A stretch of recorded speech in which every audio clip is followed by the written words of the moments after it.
The Witcher had traveled far and wide in search of the Kingslayers.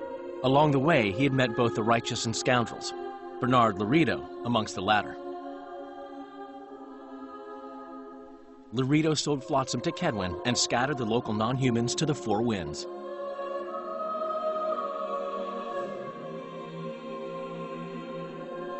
Flotsam became a military base. Its civilian population was resettled. The Witcher witnessed a great Kedweni victory in Edirn.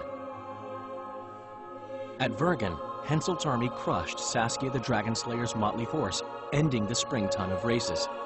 Soldiers of the Unicorn swarmed over the Pontar Valley. As it had before, powerful Kedwen swallowed Upper Edirn whole. Yet subsequent events would render Henselt's triumph short-lived. When King Foltest fell at the hands of an assassin, chaos engulfed his realm. Where others saw spoils, Roach saw his motherland bleeding. Vernon made a difficult choice, surrendering Foltest's daughter to Radovid. The Redanian ruler, trump card in hand, turned Temeria into his protectorate and began restoring peace. The kingdom's inhabitants soon learned why Radovid was called the Stern. Dark clouds had been gathering over Temeria since Foltest's death. Stripped of its king, the land was like a rich cloth which nobles began to shred. These minor scavengers, however, scurried off in fear when true predators reached out for their prize.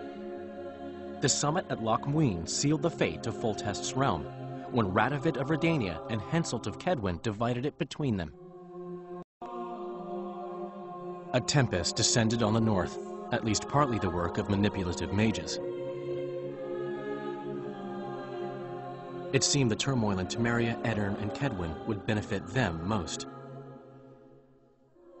Common folk turned against sorceresses and all magic freaks, witchers included. Castles that had hitherto welcomed mavens of the magic arts now shut their gates to any who sought shelter there. A witch hunt ensued. It was a time of great uncertainty, of rape accomplished by royal decree. Yet as troubled as the days seemed, we, who had in some way shaped the world's fate, finally received some respite. Zoltan resumed the quest for his beloved's hand, and I laid my head in the laps of the muses. Who could have known this tempest which had ravaged the north was but a harbinger of darker days, and the preamble to an entirely new tale of Geralt of Rivia. The Witcher had traveled far and wide in search of the Kingslayers.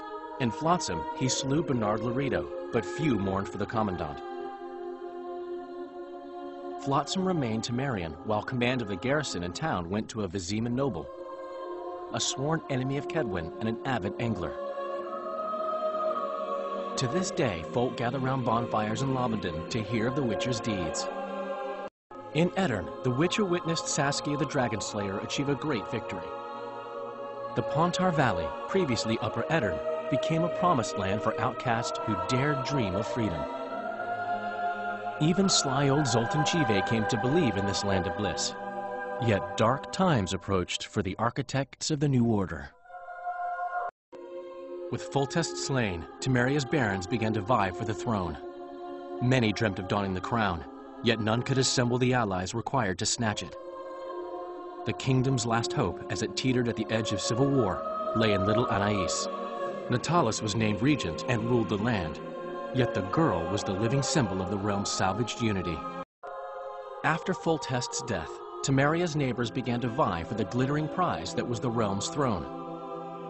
Yet the murders of first Demavend, then Henselt, forced them to look to their own problems. Temeria fell prey to its power-hungry barons. But Vernon Roach held a light of hope for the dying realm, and he tucked it away in a place safe and still to await better times.